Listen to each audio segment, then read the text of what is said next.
Dan yang paling mengagetkan adalah ketika saya pertama kali mencoba membaca Al-Quran. Ya sama seperti Bunda Irena, dan saya yakin pada umumnya semua orang yang tidak tahu, yang belum pernah baca Quran, pasti baca Quran dari belakang kan. Sama saya juga baca pertama kali Quran dari belakang.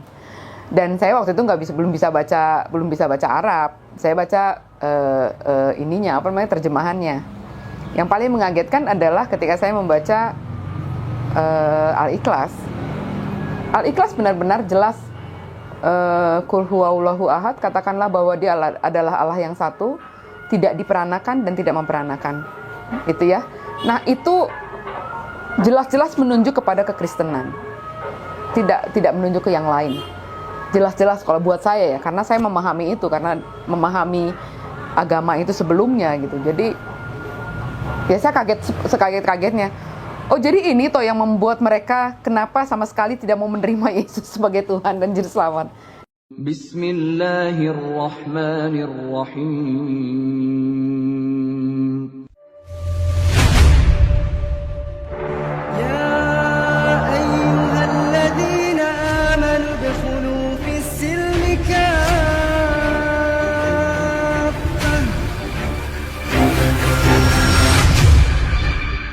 Nama saya nggak berubah. Nama saya Francisca Monica Pangaribuan. Saya nggak merubah nama karena pengalaman membuktikan bahwa dengan nama itu justru saya bisa jadi trigger saya untuk berdakwah. Karena dengan nama itu kan jelas ya, namanya berbau Katolik banget dan Protestan. Saya tadinya HKBP di HKBP Gereja Kristen Protestan. Aktif atau Saya dulu guru sekolah minggu. Oh, guru sekolah minggu. Iya. Pernah nggak ngajak-ngajak orang untuk murtad gitu? Murtad sih enggak ya, tapi saya memang begini loh. Jadi di dalam Alkitab itu ada perintah Yesus yang mengatakan bahwa pergilah dan jadikanlah semua bangsa muridku. Jadi ada keinginan buat saya juga untuk waktu saya masih Kristen itu saya pengen bawa saudara-saudara saya yang Muslim untuk menjadi Kristen, karena menurut saya di dalam ajaran Kristen itu ada keselamatan, gitu ya. Jadi kamu nggak usah capek-capek melakukan berbagai hal, kamu cukup percaya saja pada Yesus yang mati di kayu salib dan kamu akan mendapatkan surga. Jadi waktu itu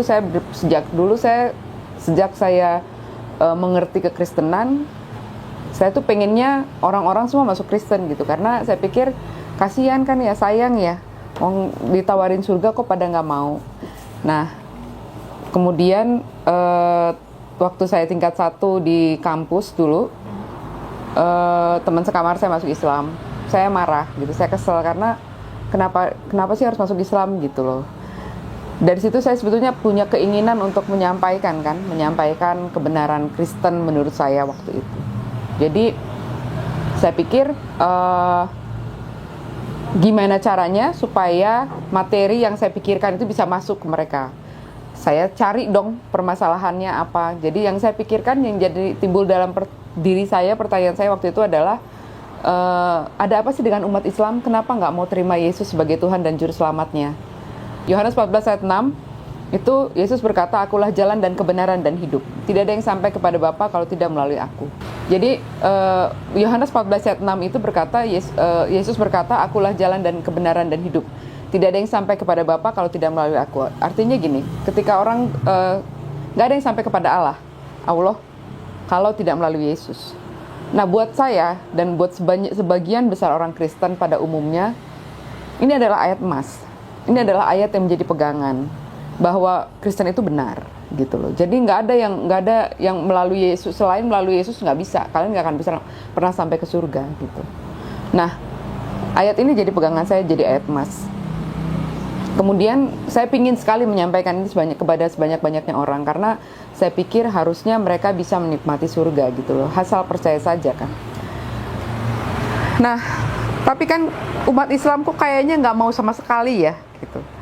Nah, waktu itu saya sekolah di sekolah tempat kuliah saya itu di mana ajaran agama Islam itu cukup keras. Waktu itu teman-teman bahkan baru tingkat 1, baru semester 1 tadinya nggak pakai jilbab, semua di semester 2 tuh udah pakai jilbab panjang gitu loh. Jadi cukup keras muslimnya gitu waktu itu.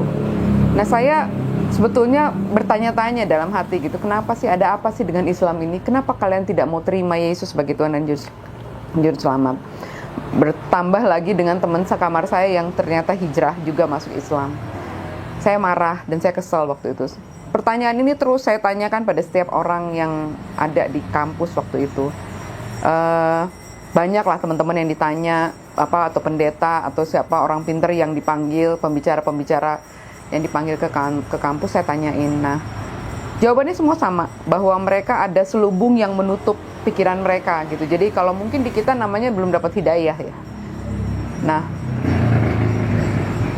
tapi sebetulnya buat saya jawaban itu nggak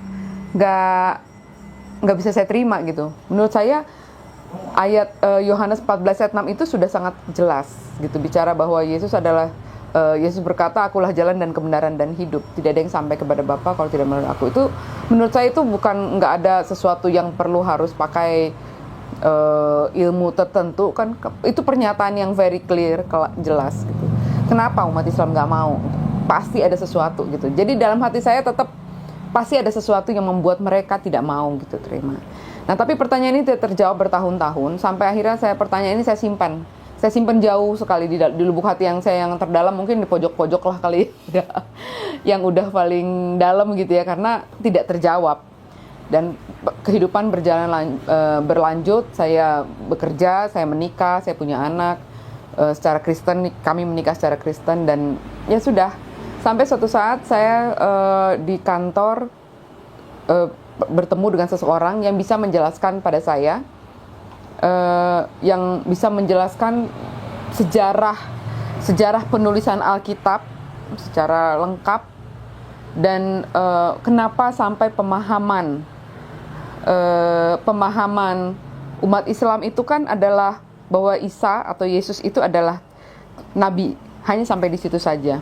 Tapi kenapa bisa di dalam agama Kristen bisa jadi berubah menjadi Tuhan? Nah, di situ saya memang belajar banyak kurang lebih selama 2 tahun mempelajari itu. Waktu itu diskusinya memang kami bicara soal banyak hal, mulai dari pekerjaan, masalah pekerjaan, kemudian masalah hukum, dan kemudian kita juga ada diskusi soal masalah Freemason ya, mengenai Freemason, mengenai Yahudi dan sebagainya. Waktu itu dia cerita bahwa dia adalah orang yang mulai mempelajari perbandingan agama setelah masalah bom Bali. Dia adalah Muslim, tapi dia Muslim dari lahir maksud saya, tapi dia mempelajari itu karena masalah bom Bali waktu itu. Sehingga akhirnya bicara soal Israel, bicara soal sejarah panjang Israel, dan yang mau tidak mau berakhir pada bicara soal Yesus yang akan datang, yang akan menjadi juru selamat di akhir zaman gitu. Waktu itu saya tanya sama dia, kamu kan Muslim dari lahir? Iya, Muslim dari lahir. Kenapa kamu percaya bahwa Isa akan datang kedua kali untuk menjadi juru selamat? Iya, saya percaya. Tunggu sebentar, kamu kan Muslim ya, kenapa kamu nggak, kalau gitu kamu kenapa nggak terima kalau Isa tuh adalah Tuhan? Hanya Tuhan loh yang bisa jadi juru selamat, saya bilang gitu kan. Nah, terus itu emang di mana Yesus bilang bahwa dia adalah Tuhan? Saya bilang ayat yang saya pegang itu Yohanes 14 ayat 6. Yesus bilang, akulah jalan dan kebenaran dan hidup loh. Nggak ada yang sampai kepada Bapa kalau nggak. Sekarang kamu baca coba lengkap satu perikop itu. Apakah di situ Yesus sedang bicara bahwa dia adalah Tuhan? Itu saya baca lagi. Saya pelajari lagi betul. Dan ternyata saya akhirnya mengerti bahwa yang dia maksud di situ Yesus tidak sedang bicara bahwa dia adalah Tuhan. Dia sedang berbicara bahwa ketika kamu mau ibadah kamu itu sampai kepada Bapa, ibadahlah seperti saya, sebagaimana Yesus. Yesus itu bilang, akulah jalan dan kebenaran dan hidup. Jadi sebagaimana aku beribadah kepada Allah, begitulah kamu beribadah kepada Allah, maka ibadah kamu akan sampai kepada Allah. Karena bicara soal ibadah itu kan bicara sampai kepada surga, kepada Allah, itu bukan berarti seperti berjalan fisik ya, bicara jalan fisik gitu, bahwa seperti kamu lihat peta gitu, bukan seperti itu. Biar bagaimanapun juga bicara soal surga itu bicara soal ibadah. Jadi sebagaimana aku beribadah, demikian pula kamu harus beribadah kepada Allah. Dan sebenarnya akhirnya saya mempelajari kembali ya Alkitab itu. Saya membaca lagi, benar juga yang dia bilang benar. Tapi saya belum yakin langsung di situ. Saya belajar 2 tahun untuk hal itu. Akhirnya saya baca lagi semuanya, satu persatu saya pelajari lagi. Saya seperti baru terbuka gitu loh. Jadi kayaknya selama ini kalau kita ngelihat gambar gajah tuh dua dimensi, sekarang saya melihatnya jadi 4 dimensi. Saya muter. Saya tahu bahwa gajah itu gendut. Dia nggak hanya besar, tapi dia gendut juga.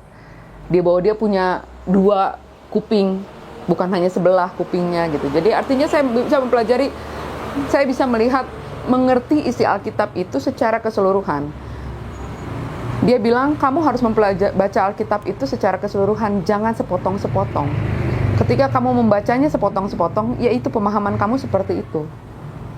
Nah begitu juga akhirnya saya mempelajari itu kembali ya Mas. Ada sekitar 2 tahun. Saya baca ulang lagi. Dan saya benar-benar puas karena apa? Saya terjawab, pertanyaan saya kan bukan hanya cuman masalah itu aja sebetulnya. Jadi ketika saya sebelumnya saya sudah membaca Alkitab itu bicara soal sejarah sebetulnya. Buku Perjanjian Lama bicara soal sejarah panjang bangsa Israel.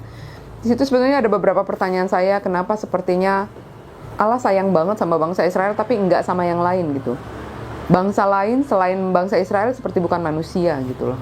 Nah, itu semua pertanyaan itu akhirnya terjawab satu persatu. Bagaimana Alkitab itu ditulis, bagaimana bisa ada perubahan dari bahasa Ibrani ke bahasa Yunani, sementara Yesus sendiri bicara pakai bahasa Aramaik, ya kan, bahasa Ibrani. Tapi kemudian kenapa kitab tertua yang ditemukan itu berbahasa Yunani? Gitu, Codex Sinaiticus, Codex Vaticanus, itu kan kitab yang tertua yang ditemukan itu adalah dalam bahasa Yunani. Kenapa bahasa itu gitu? Kenapa bisa seperti itu? Nah, ini sejarah panjang yang harus kita pelajari sebetulnya kalau mau mengerti kenapa, bagaimana, sehingga akhirnya pemahaman pun bisa sampai berubah. Sampai hari ini kita bisa melihat bahwa orang Kristen merayakan Natal sedemikian rupa ya, sedemikian megah dan mewahnya. Sementara Yesus sendiri nggak pernah loh ngajarin, nggak pernah nyuruh loh, nggak pernah menyuruh merayakan ulang tahun, tidak pernah menyuruh merayakan, apalagi merayakan hari kelahiran dia. Itu nggak pernah. Yang ada perintah tuh, ingatlah akan aku. Kemudian masalah perintah tuh yang ada, Yesus katakan, ingatlah akan aku. Kemudian untuk perjamuan kudus. Itu yang ada, yang diperintahkan di Alkitab. Tapi kalau perayaan Natal nggak pernah ada. Dan yang makin meyakinkan saya waktu itu untuk hijrah adalah di akhir tahun kedua itu, tahun Desember 2014, saya mengantar anak-anak merayakan Natal di sekolah minggu mereka. Di situ saya membaca di mading gereja, waktu itu di gereja saya ditulis sejarah perayaan Natal. Dan memang di situ disebutkan bahwa sejarah perayaan Natal sebetulnya adalah sinkretisme ya, perayaan. Gimana caranya pada zaman dulu orang Romawi pingin supaya ajaran agama Kristen masuk, tapi di situ ada budaya yang merayakan kelahiran Dewa Matahari. Nah, ini dipadukan gimana caranya supaya Yesus yang jadinya dirayakan, tapi tetap merayakan hari kelahiran Dewa Matahari, yang sebenarnya artinya dari situ kita sebetulnya bisa menyimpulkan bahwa perayaan Natal itu sebetulnya ya perayaan hari kelahiran anak Dewa Matahari jadinya sebetulnya. Cuma memang di mading itu ada ininya, ada disclaimer-nya di bagian bawah. Dia bilang, tapi kita mengimani bahwa hari perayaan Natal ini itu adalah kelahiran Yesus Kristus. Tapi buat saya itu adalah pengakuan gereja bahwa ya memang perayaan Natal tidak pernah diajarkan di Alkitab, gitu, tidak pernah diajarkan di Alkitab, dan itu semakin meyakinkan saya bahwa apa yang diajarkan di gereja banyak yang tidak sesuai dengan apa yang diperintahkan oleh Yesus di dalam Alkitab, gitu loh. Contoh lain yang mudah adalah Yesus tidak pernah mengajarkan kita berdoa untuk berlipat tangan. Yesus tidak pernah mengajarkan kita untuk berdoa, doa Bapa kami pun Yesus katakan doa Bapa kami kok, gitu kan? Nggak melalui tidak dalam namanya atau berdoalah kepadaku. Yesus nggak pernah bilang berdoalah kepadaku, gitu. Jadi banyak hal-hal yang akhirnya saya pahami, gitu ya. Dan di situ saya menyadari bahwa saya bisa saja duduk di gereja ini dengan tenang. Waktu itu ya pasti ada pergumulan ya, namanya orang mau masuk sudah beralih gitu pemikirannya, pemahaman sudah beralih. Saya berpikir saya bisa aja duduk di sini di gereja dengan tenang, pura-pura diem, nggak usah ikut nyanyi, nggak beriman. Yang penting semua senang, semua tenang. Tapi saya lihat ketiga anak saya. Suatu saat anak saya ini makin besar dan dia akan bertanya pada saya tentang pemahaman-pemahaman kekristenan. Saya harus jawab apa? Itu yang membuat saya makin yakin bahwa saya nggak bisa begini terus. Bahwa saya harus menyatakan iman saya, gitu. Jadi udah saya makin yakin bahwa saya harus melangkah ketika saya menyadari bahwa ternyata Yesus bukan Tuhan. Yesus sepenuhnya manusia sepenuhnya. Dia memang utusan Allah, memang utusan Allah dia memang. Jadi ya karena dia utusan Allah ya sudah, untuk apa gitu? Untuk apa saya menyembah? Itu saya sedih sekali waktu bulan Januari, Februari. Saya pikir ya Allah, saya nyembah siapa ya? Saya nyembah apa ya selama ini gitu. Waktu itu umur saya hampir 40 tahun ya. Saya pikir hampir selama 40 tahun saya menyembah apa ya gitu. Nah kemudian pada suatu hari saya udah gak kuat lagi. Waktu itu kami berdiskusi dengan teman saya itu, saya berdiskusi tentang puji-pujian kepada Allah. Itu seperti apa sih sebenarnya di Alkitab gitu, bahwa di Alkitab itu nggak ada disuruh menyembah Yesus gitu, nggak ada. Nah puji-pujian yang sebenarnya itu seperti apa gitu. Sudah makin bikin sedih gitu loh, sedih saya, ya Allah saya selama ini nyembah apa ya gitu. Sampai akhirnya waktu itu saya kondisinya kerja di KPP di Sunter. Saya naik motor tiap hari sampai ke Cawang, dari Cawang naik kereta, dari kereta naik motor lagi ke rumah. Itu di motor saya udah nggak tahan lagi, saya bilang, ya Allah, saya hijrah di situ. Jadi saya mengucapkan kalimat syahadat, 2 kalimat syahadat saya pertama kali itu sebetulnya di motor justru. Dalam keadaan menangis gitu, karena saya menyadari bahwa saya selama ini menyembah apa ya gitu. Itu momen-momen yang paling berat ya buat saya, karena beratnya sedih banget loh mas, rasanya ditipu, rasanya selama ini gue nyembah apaan ya gitu. Itu yang paling momen yang paling menyedihkan tuh di situ sebetulnya. Tapi setelah itu saya nggak tahu, tiba-tiba saya pengen banget bersujud kepada Allah gitu ya, sebagaimana Muslim ketika dia sholat itu kan sujud ya. Saya benar-benar pengen banget saya sujud. Saya ya Allah, saya pengen sujud padamu, hanya padamu gitu. Jadi nggak mau sama yang lain, nggak mau sama yang lain gitu. Jadi titik ya keyakinan itu adanya di situ. Ketika menemukan bahwa Yesus sebenarnya bukanlah Tuhan, bahwa Yesus memang menyuruh kita untuk beribadah sebagaimana Dia beribadah kepada Allah. Nah, jadi bagaimana dia beribadah di Alkitab juga banyak kok, banyak contohnya. Mungkin pertanyaan selanjutnya, kenapa harus Islam gitu ya? Kenapa jadi Islam gitu? Kenapa? Nah, ternyata setelah saya hijrah, setelah saya hampir di belakang-belakang itu saya baru mengetahui bahwa hanya agama Islam yang menyembah Allah satu-satunya Tuhan. yang meletakkan Allah sebagai Tuhan, satu-satunya Tuhan hanya di Islam.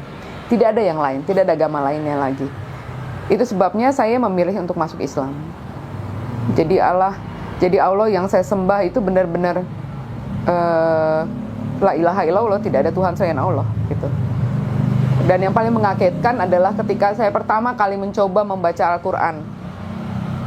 Ya sama seperti Bunda Irena, dan saya yakin pada umumnya semua orang yang tidak tahu, yang belum pernah baca Quran, pasti baca Quran dari belakang kan. Sama saya juga baca pertama kali Quran dari belakang. Dan saya waktu itu belum bisa baca Arab. Saya baca terjemahannya. Yang paling mengagetkan adalah ketika saya membaca Al-Ikhlas. Al-Ikhlas benar-benar jelas. Qul huwallahu ahad, katakanlah bahwa dia adalah Allah yang satu, tidak diperanakan dan tidak memperanakan. Itu ya. Nah, itu jelas-jelas menunjuk kepada kekristenan. Tidak menunjuk ke yang lain. Jelas-jelas kalau buat saya ya, karena saya memahami itu, karena memahami agama itu sebelumnya gitu. Jadi ya saya sekaget-kagetnya. Oh, jadi ini toh yang membuat mereka kenapa sama sekali tidak mau menerima Yesus sebagai Tuhan dan Juru Selamat. Di situ terjawab gitu loh. Di situ terjawab pertanyaan saya, kenapa saudara-saudara saya yang Muslim selama ini benar-benar keras, benar-benar tidak mau bicara soal itu, tidak mau menerima bahwa Yesus adalah Tuhan. Makin kesini, makin belakangan saya sering baca sunnah bahwa hari malam Jumat itu kita baca Al-Kahfi ya. Nah, ketika saya membaca Al-Kahfi pun saya kaget juga. Al-Kahfi itu adalah surat yang di tengah-tengah ya, surat ke-18. Tapi dia kalau kita buka begini, dia tuh ada di tengah-tengah gitu. Artinya dari awal ke tengah sampai ke belakang di Al-Kahfi kan justru dibilangkan mereka sama sekali tidak memahami hal itu gitu.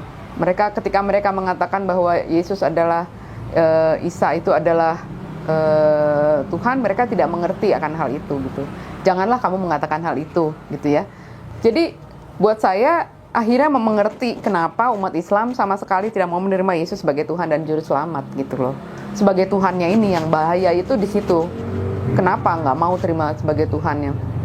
Karena jelas-jelas memang perintahnya Allah ya memang mengatakan bersaksi bahwa Yesus bukan Tuhan, bahwa Yesus adalah utusannya gitu loh. Dan itu clear, very clear gitu. Jadi setelah saya memahami hal itu ya sudah, saya makin yakin untuk tetap melangkah di dalam agama Islam gitu.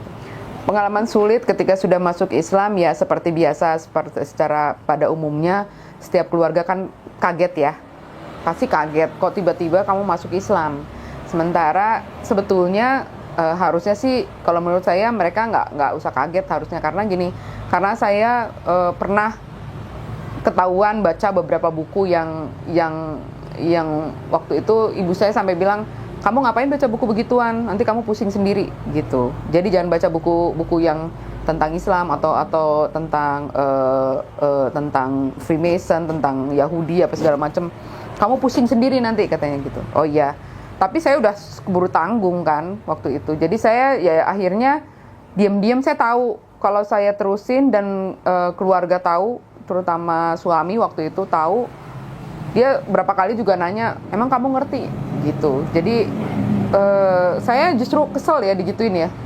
Ya justru saya pengen tahu gitu. Saya udah setengah tahu gitu kan ya. Kita kan penasaran ya. Nah, saat yang terberat ketika mereka tiba-tiba tahu, ya panik, marah biasa ya. Wajar. Keluarga marah dan ya saya di sidang di tengah keluarga semua. Terus mereka nangis gitu ya, seolah-olah saya mati. Seolah-olah, ya memang buat mereka ya itu mati ya. Karena saya akhirnya memilih jalan yang lain kan. Ya mereka nangis gitu kan. Melihat mereka nangis tuh saya, ya biar gimana juga kita ngelihat keluarga kita nangis kan kita juga sedih ya. Karena di sini justru sedihnya gini. Sebetulnya ketika saya hijrah itu saya nggak takut dengan keluarga saya. Saya tuh punya keyakinan bahwa suatu saat nanti saya akan jelasin semuanya. Kalau mereka mendapatkan penjelasan yang sama dengan saya yakin mereka juga pasti mau masuk Islam. Gitu loh. Jadi saya begitu yakinnya. Tetapi yang mengagetkan adalah ketika mereka tahu, mereka langsung sibuk nutupin ke suami saya waktu itu jangan dengerin dia, jangan dengerin dia. Jadi mendengar penjelasan pun tidak mau. Itu yang bikin sedih dan kaget saya, terberat saya tuh di situ. Mereka mendengar penjelasan pun tidak mau. Jadi gimana mau masuk ilmunya, gimana mau ngerti kalau dengar penjelasan aja nggak mau. Kan gitu kan. Nah, itu yang terberat. Yang terberat ya waktu pertama kali pakai jilbab, terus ketemu sama keluarga diusir, itu biasalah. Biasa diusir, kemudian disuruh pergi sendirian, dipisahin sama anak. Ya itu hal yang wajar banget lah gitu ya. Nah, terus yang terberat lagi waktu anak-anak tidak boleh ikut saya. Padahal anak-anak kan bertanya, biar bagaimanapun juga mereka bertanya, kenapa mama masuk Islam? Lalu saya kan tentunya saya jelasin. Nah, mereka dengan segala kepolosan mereka bisa memahami itu, bisa mengerti, bisa menerima, karena saya jelaskan dengan bahasa yang mudah. Saya bisa buktikan ayat-ayatnya di Alkitab. Ada ayat-ayatnya di Alkitab yang mudah buat anak-anak. Memang masalah makan babi, masalah hitan, itu ada di Alkitab. Ada juga larangannya, ada juga perintahnya. Tapi kenapa orang Kristen enggak mengikuti hal itu gitu. Terus mengenai hijab, jilbab gitu ya, di Alkitab juga ada, di Perjanjian Baru juga ada. Tapi kenapa orang Kristen nggak pakai gitu? Nah, itu buat mereka mudah jadinya buat ini. Yang paling mudah buat anak saya yang paling besar waktu itu, yang paling agak lama dia dapat ininya, hidayahnya paling terakhir itu mengenai Yesaya 37 dengan dua raja-raja 19 ya, dua raja-raja 19 sama Yesaya 37 itu adalah dua perikop yang sama persis, tapi tahun penulisan terpaut sangat jauh, beratusan tahun. Tapi kok bisa sama banget gitu. Jadi buat dia berarti Alkitab nggak bener gitu. Berarti Alkitab banyak nggak benernya gitu. Itu salah satunya di situnya. Terus yang terberat, mereka masuk Islam, mereka harus diam-diam sholat, puasa juga dilarang sama ayahnya, selalu dipaksa makan, dipaksa minum. Nah, itu kan berat ya. Kita sedih gitu. Dan berarti mualaf ya Bu anaknya? Anakku 3 mualaf juga, alhamdulillah. Terus waktu yang paling berat waktu mereka hitan, kita pulang, pas bapaknya tahu kita dimarahin, dipukul, dilempar gelas. Saya sampai berdarah juga kaki. Ya anak-anak kan lagi luka ya, masih kondisi luka, dimarahin berat begitu kan bukan suatu yang mudah ya. Itu yang saat-saat terberat yang kayak gitu. Tapi ya memang saya pahami lah itu apa namanya, reaksi biasa ya, reaksi orang Islam kafah itu kan aturan yang Allah berikan ya, yang Allah turunkan bagaimana supaya manusia itu hidupnya teratur. Agama Islam itu adalah agama yang amat sangat menakjubkan sebenarnya. Dalam agama Islam itu diatur setiap hal, bahkan ketika sejak kamu buka mata, pagi-pagi bangun tidur, sampai kamu tutup mata lagi, tidur lagi, itu aturannya kan ada ya. Jadi, Allah itu kalau namanya juga aturan dari Allah ya, itu aturan yang amat sangat lengkap. Ketika saya pertama kali mengerti tentang semua ini, saya rasanya seperti dibukakan suatu perpustakaan yang besar sekali dan saya pengen baca semuanya. Ya tahu sendiri kan, buku-buku agama Islam, sejarahnya, bagaimana kemudian aturannya. Kalau mau detail, lihat hadis. Bahkan sampai menjadi begitu banyak pertentangan kadang-kadang karena pemahaman akan hadis itu beda-beda gitu ya. Tapi itu adalah kekayaan dalam agama Islam, di mana Allah memberikan aturan itu dengan contoh bagaimana Rasul hidup gitu. Jadi Zakir Naik bilang, Quran bahkan bisa berdiri sendiri tanpa hadis. Tetapi Allah melengkapinya dengan hadis yang periwayatnya nggak bisa macam-macam, nggak bisa seenaknya kita buat-buat. Bahkan sampai hari ini yang saya salut banget adalah bisa ya hadis ketahuan gitu kalau dia itu hadis yang doif. How come? Itu adalah keajaiban kalau menurut saya ya. Bisa hadis doif ketahuan gitu sama orang. Kita hidup semua di zaman ini loh. Tapi hadis itu bisa ketahuan itu doif apa enggak gitu. Karena apa? Karena ada periwayatnya, karena ada sejarahnya. Ya kan? Felix Xiao juga bilang kan, sejarah itu sangat penting. Nggak bisa lu lepas dari sejarah. Nggak bisa kamu lepas dari sejarah. Nah, jadi Islam yang kafah itu adalah aturan yang Allah berikan lengkap untuk bagaimana manusia hidup. Bagaimana manusia bisa teratur hidupnya sebetulnya. Jadi banyak orang yang menentang karena takut. Takut apa? Tidak terbiasa dengan aturan yang begitu ketat dan begitu baik. Gitu sebetulnya itu. Kalau mau bicara soal kasih ya, orang Kristen banyak yang menggembar-gemborkan masalah kasih. Seolah-olah dalam agama Islam tidak ada kasih. Salah besar sebetulnya. Dalam hal ini, umat Islam harus menjelaskan bahwa justru Islam yang kafah adalah kasih yang terbesar dari Allah sebetulnya. Kasih Allah yang terbesar buat manusia sebetulnya. Supaya apa? Supaya ada aturan dalam hidup. Ketika kamu teratur hidup, ketika kamu teratur sholat, ketika kamu teratur melakukan tugas-tugas kamu akan berhasil hidupnya. Kamu akan baik sekali hasilnya. Gitu, dan di situ kasih akan muncul.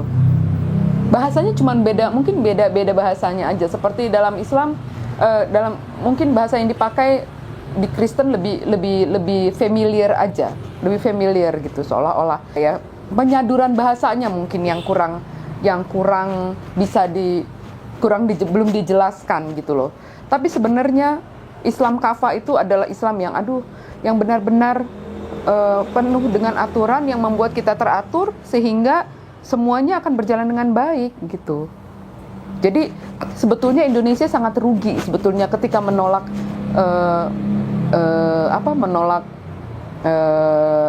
aturan Islam itu sebetulnya rugi sebetulnya. Karena apa? Karena sebetulnya secara hukum sebetulnya menyadur semuanya dari aturan Islam kok. Hukum waris, hukum apa segala macam semua adanya di Al-Qur'an kok. Gitu loh. Jadi sebetulnya ya kesempurnaan Allah itu terlihat jelas kok dalam Islam. Jadi memang kita harus hidup sebagai Islam yang kafah sebetulnya. Sebagai muslim kan kita wajib ya menyampaikan walau hanya satu ayat. Ya, harus menyampaikan gitu loh.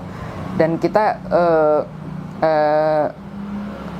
pasti ketika kamu merasa bahwa ada sesuatu yang kamu miliki yang baru, ilmu yang kamu miliki, selain pertama kita memang akan diminta pertanggungjawabannya dalam nanti kan kita akan diminta pertanggungjawaban harta kita, usia kita, ilmu kita, ya kan?